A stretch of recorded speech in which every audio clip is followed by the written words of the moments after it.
Hello everyone, welcome to AWS Tutorials.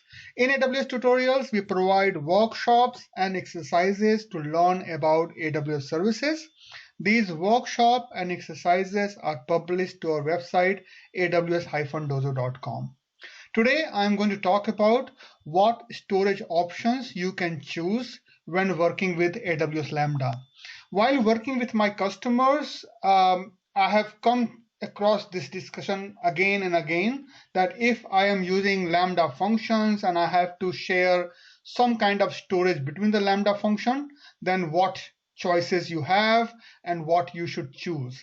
So what I thought, I will do some kind of objective analysis between different storage choices people debate upon so that it can probably help you make the right decision when you come across this question in your implementation sometime. Okay, so when you are working with Lambda, generally you will have people will debate upon whether they should use S3 for the storage or elastic file storage system, file system EFS for the storage, or should they use AWS Lambda layers for the storage, or each of the Lambda function instance actually comes with its own temporary storage. Should we use that one?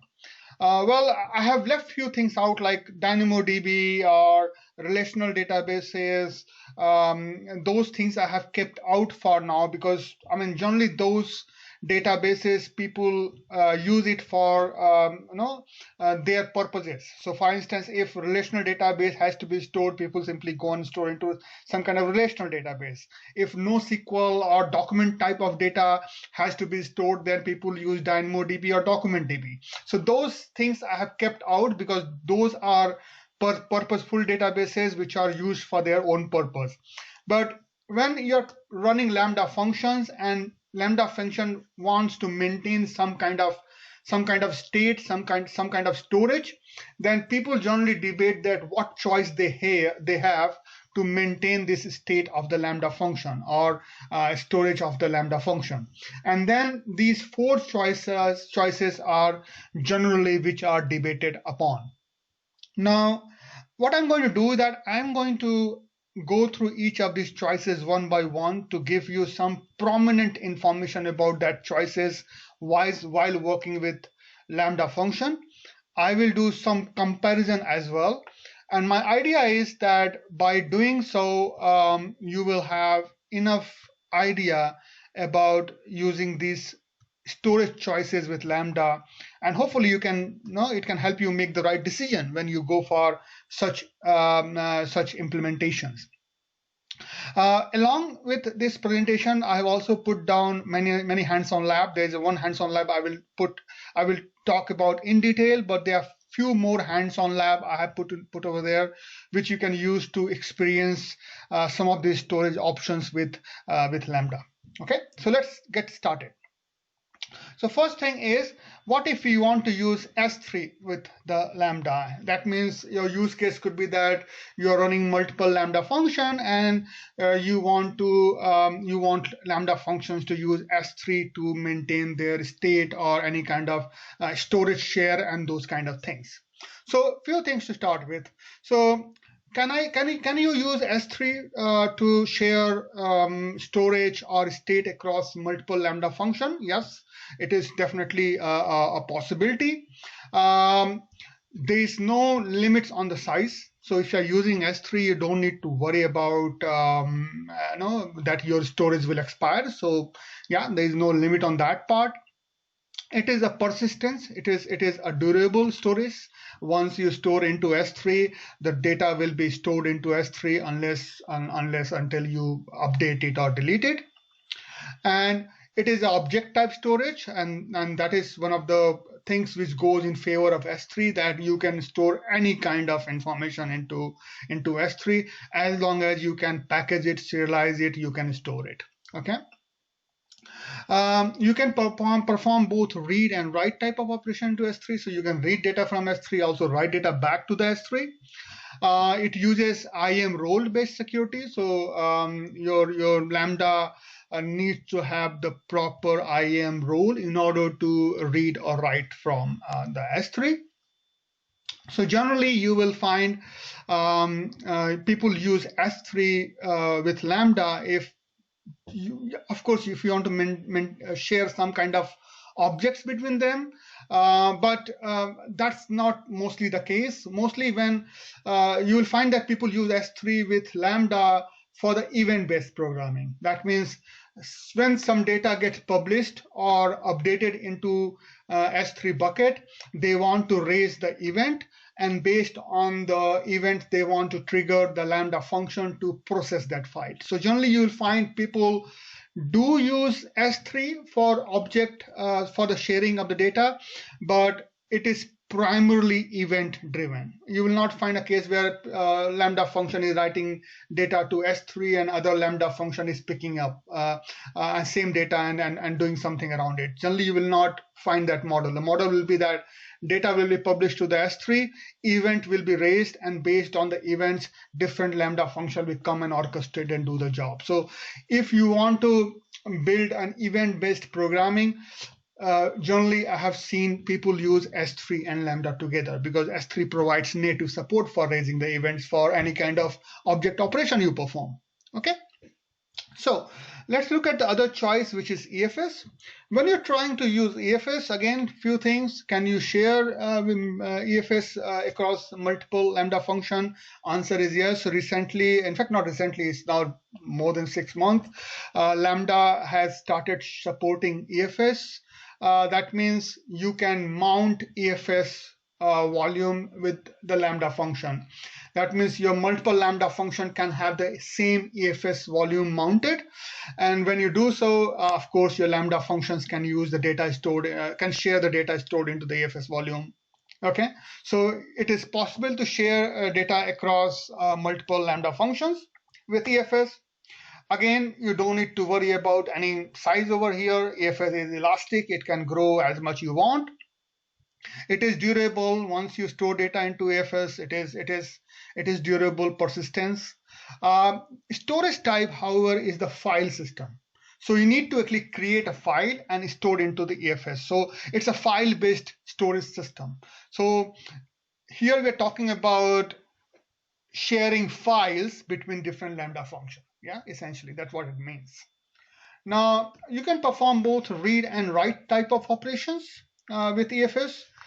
Your security is based on your IAM role and NFS permission. So both you have to take care of. So when you are mounting your EFS volume, you have to provide your NFS based permission, whether it has permission to read, write, or execute, and those kind of things.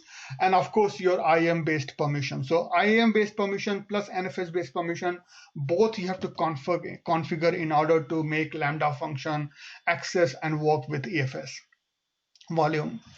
So use case is generally file sharing, of course, and because multiple Lambda functions can have the same EFS volume mounted, and that way they can share the data with each other, file with each other. But generally, this is very important here that your EFS is a VPC based resource.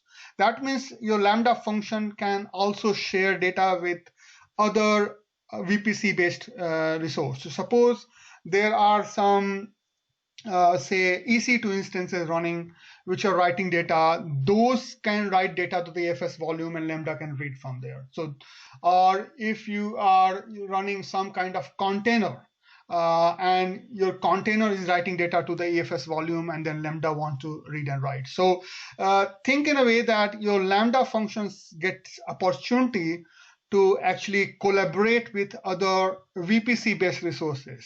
That means if you want your Lambda function, your EC2 instance, your container-based applications to share data with each other, they can really use EFS to actually share data with each other, because same EFS volume can be mounted to Lambda function, EC2 instance, container, and applications running on each of these EC2 instances, container, or Lambda can share the same file.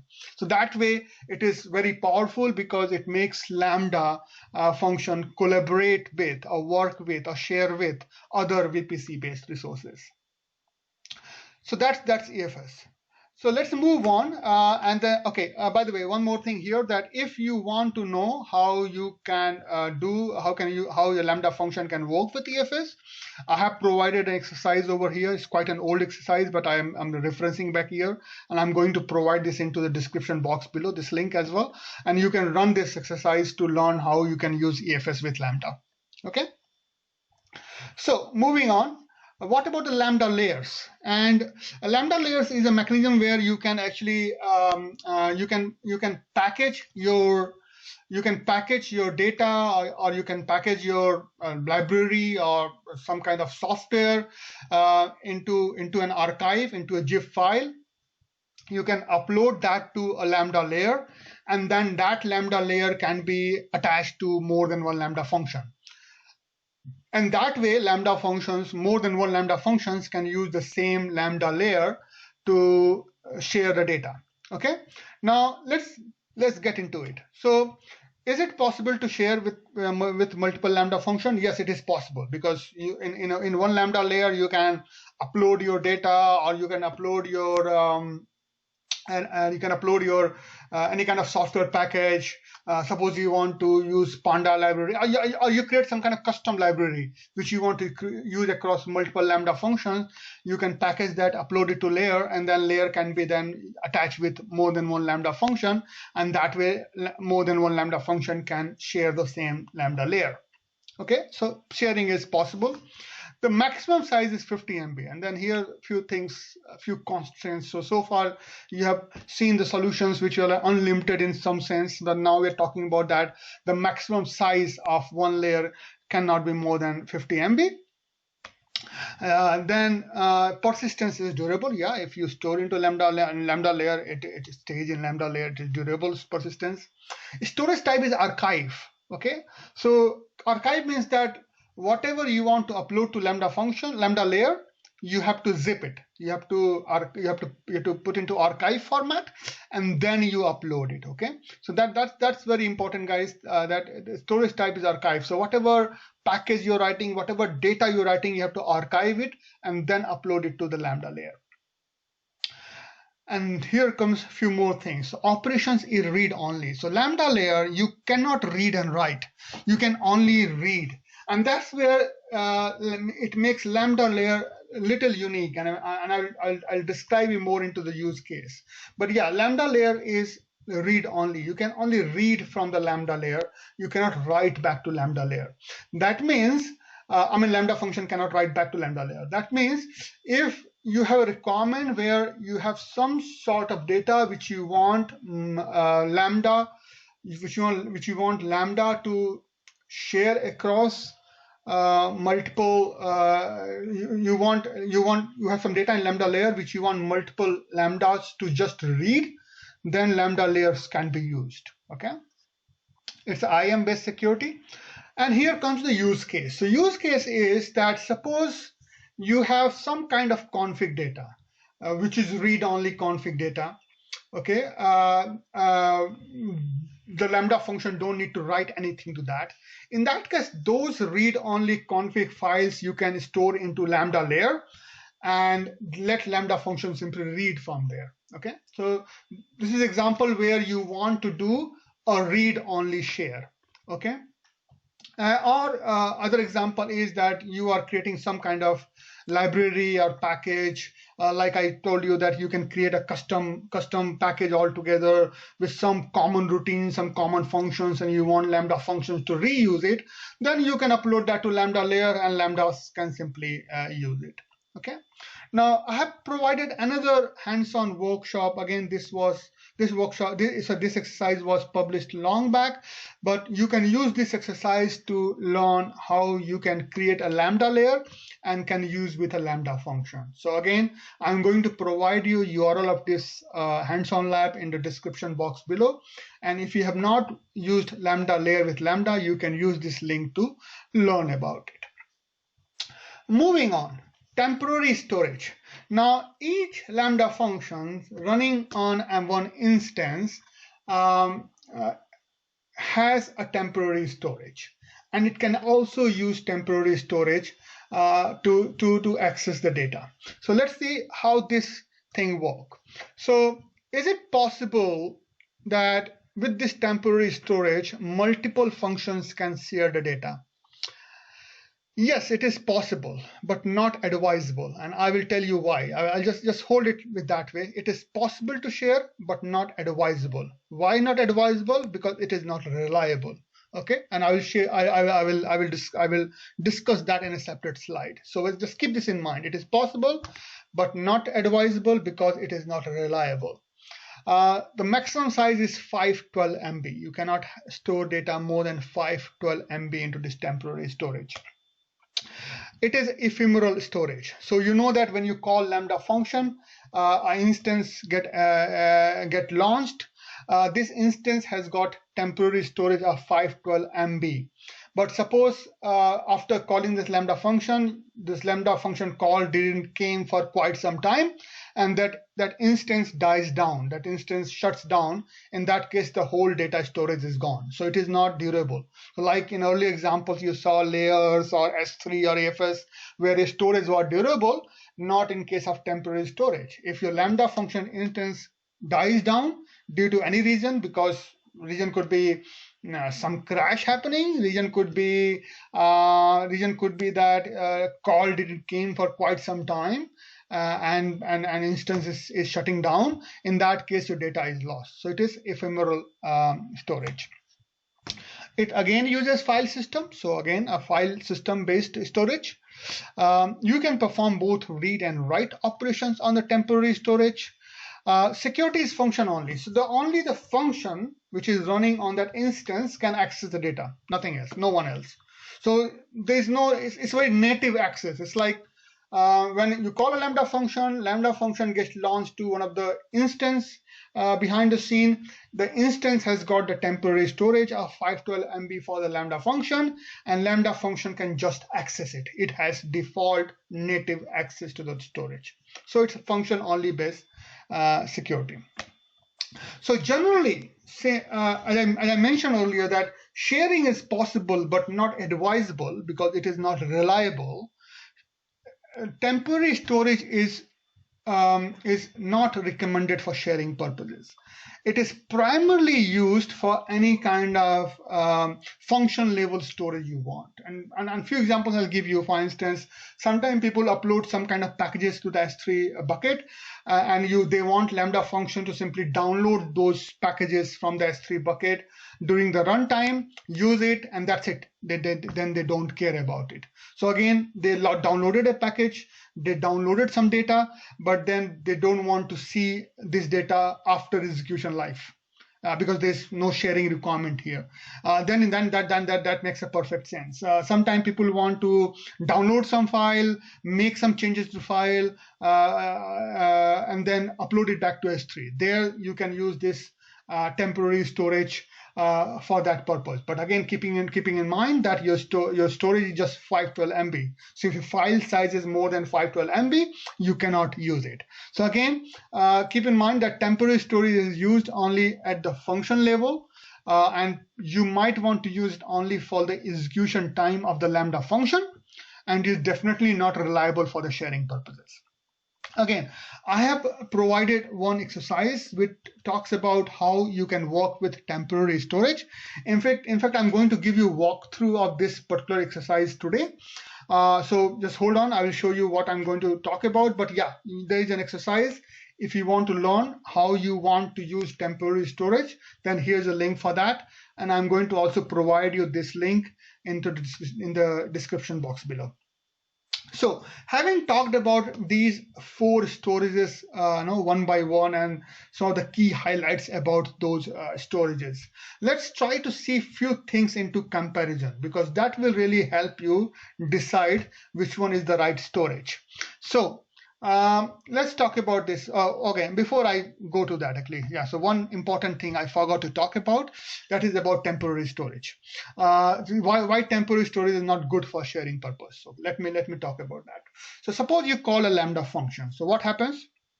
your Lambda function execute on one of the internal instances launched by AWS. So AWS will simply launch an instance where this Lambda function is executing, and this instance has got temporary storage. So this Lambda function can access this temporary storage.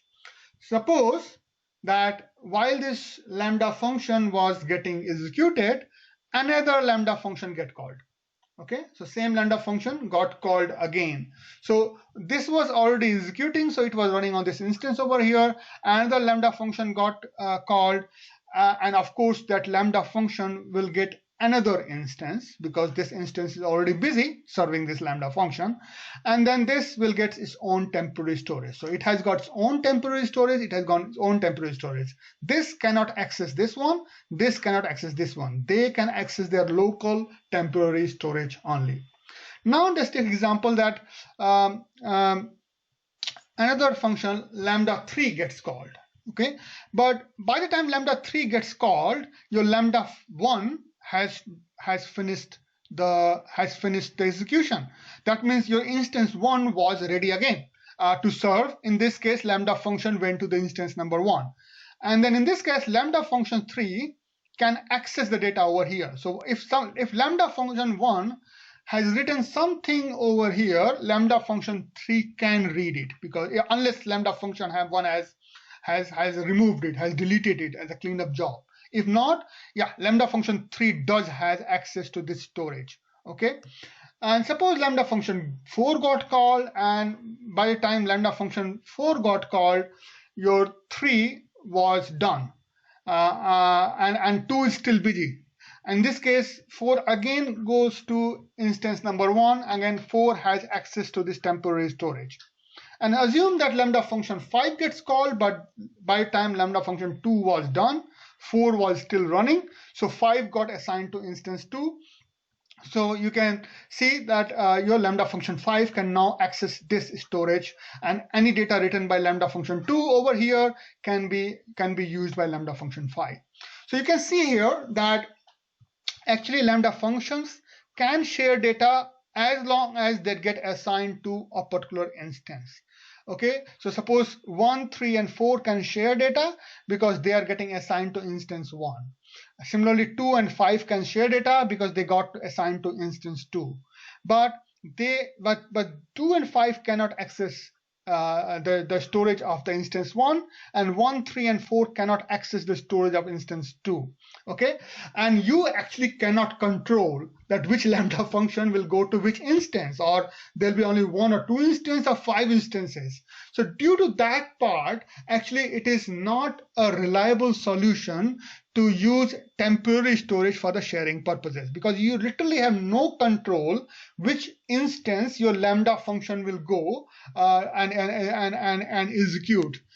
So of course, on one instance, if 10 Lambda functions run, those 10 can share the data, but 20 running somewhere else will not able to share the same data. And due to that purpose, temporary storage is not considered as a solution for sharing purposes. It is primarily considered as a solution for local storage for a Lambda function for the execution time period only. Okay, so having understand that, as I mentioned earlier, we will do some quick comparison so that it can really help you give you some perspective about it. So the first one is use for sharing. Yes, first 3 are definitely good solution for sharing purposes, but not the last one because it is not reliable. Maximum size S3 and AFS has got no limits, but Lambda layer has got 50 MB limit, and temporary storage got 512 MB limit.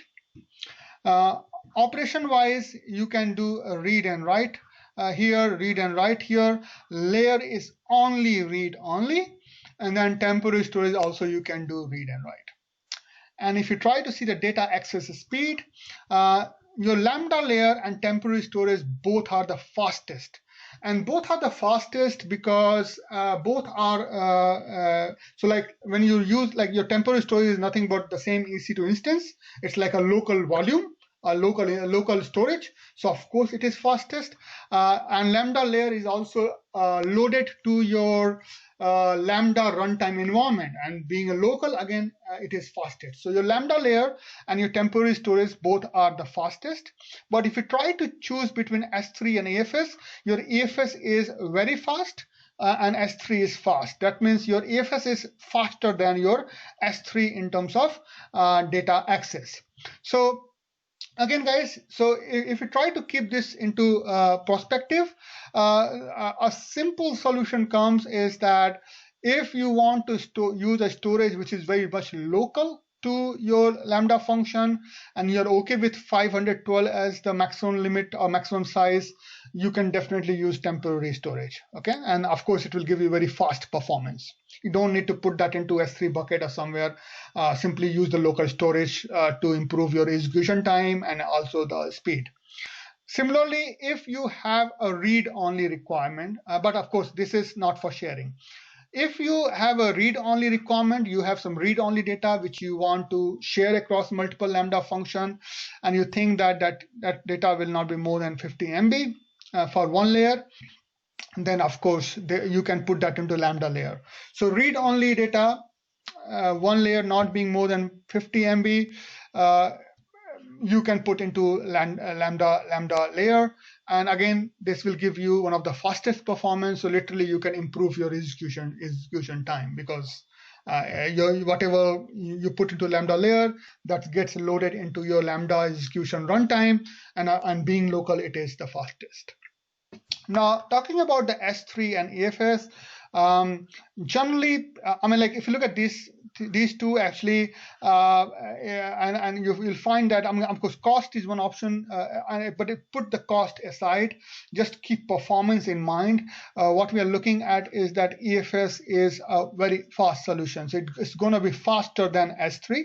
Okay, AFS is going to be faster than S3, but you have to see the cost wise, which is I'm not going into cost at this point of time, but you can go and compare the cost of both, and as long as you say, okay, cost I'm okay with, as long as I get a better performance, then of course you want to choose the AFS. So between S3 and AFS, keeping speed in mind, AFS is faster than S3.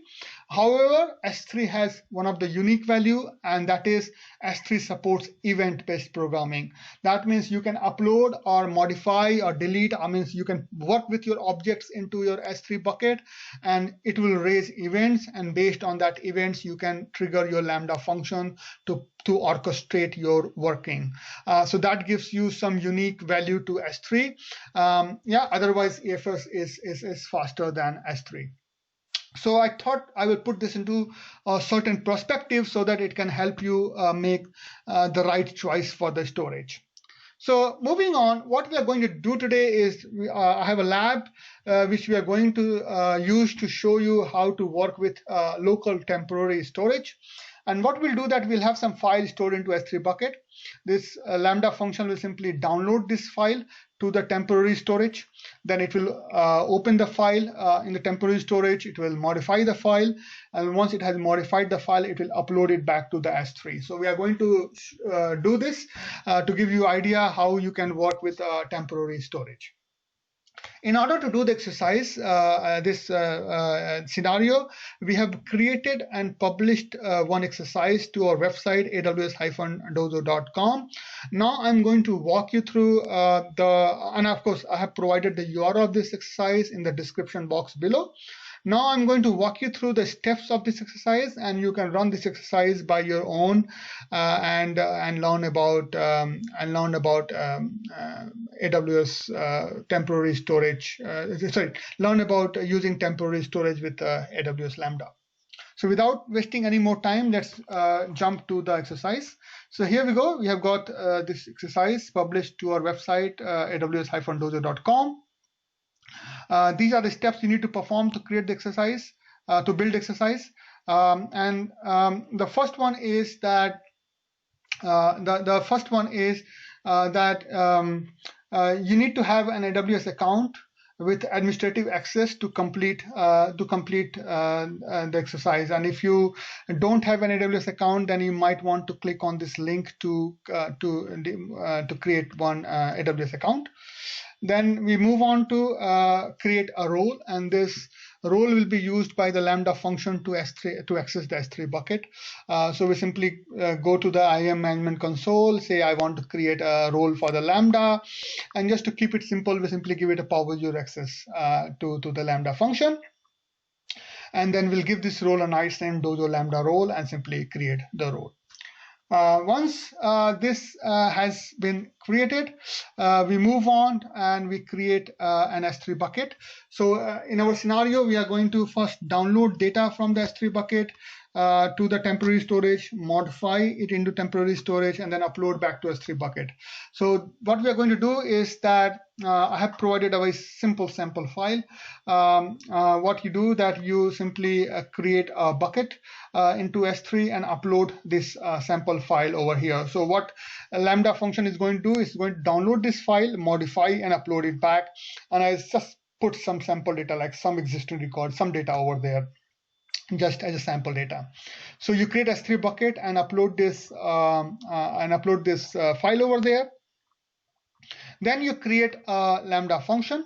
So you go to the Lambda management console, you create a Lambda function. We give this a nice name called Dojo Lambda. Dojo Lambda version is, runtime is Python 3.a, and then we are saying that simply use a Dojo Lambda role as an existing role.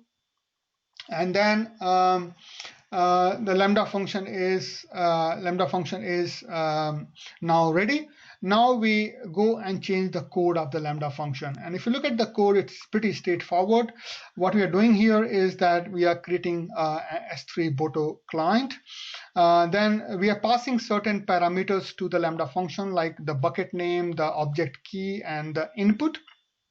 So what we are going to do is that we are simply downloading the file. So what we're saying is that from this bucket, this is the file name or the object name. Simply download this object to this file path, and this file path is your temporary storage path. So simply you can access your temporary storage just like it's a local drive, like your /tmp/, and then we are simply using this key name to create a file over there. So say simply, so this what this line does is that simply it downloads this object from this bucket to this file path with this file name. Yeah, simple. Then what we do that we use, we simply open this file, and then whatever input data was provided, we simply append that input data to this file, close the file, and then finally we are doing the reverse operation, which is upload the file. So we are saying that this file, which we had just modified, upload to the bucket with this object name, which will simply the same object name, so it is going to override it. And that's it. Then we are saying the file upload is successful. So that was the code we are going to run, which is going to simply download the file from the S3 to a temporary storage, modify the file in the temporary storage, and upload back to the S3 bucket. So our function is ready. Now we are simply going to run it. In order to run, we click on the test link over here, test button over here. It will ask, okay, what is the name of the test, like our event, and then to ask what is the input file. And you can see that input file, as I was using these 3 parameters over here, I'm simply populating these 3 parameters into the input file. So we're saying that my key is dojo data.txt, which is the file name. My bucket is dojo data bucket, and my input is a new test data. So I'm simply configuring my input, and then simply go and run it. And when you run it, actually, you can see that your file upload, we get a success message back. That means the file has been modified and uploaded back to the S3 bucket. So if you go to the S3 bucket and say, I want to see the sample file again, you will see that a new line has been created, which is new test data. Okay, so that shows example that how your Lambda function can actually write file to your temporary storage, modify it just like it's a local file system, and then also extract file from there and upload it somewhere or use somewhere else. Okay, so After that, the next step is cleanup, which is you go and clean up the resources so that you don't incur any cost post this exercise. So that was all for this exercise, guys, and for this video. Hope you like it. Please click on the like button if you like this video. Please subscribe to my channel. There are many other similar exercises and workshops which you can use to learn about AWS services. Okay, so please explore that. If you have any feedback or comments, you can either provide us in the YouTube comment section, or you can also click on this Contact Us tab over here and can provide feedback there as well. So we always look forward to your feedback for the suggestions, for the request for the new content, and yeah. So I look forward to what you say. In the meanwhile, yeah, again, I promise to come back again in a couple of days' time with another video. In the meantime, please stay safe and have a nice day. Bye-bye.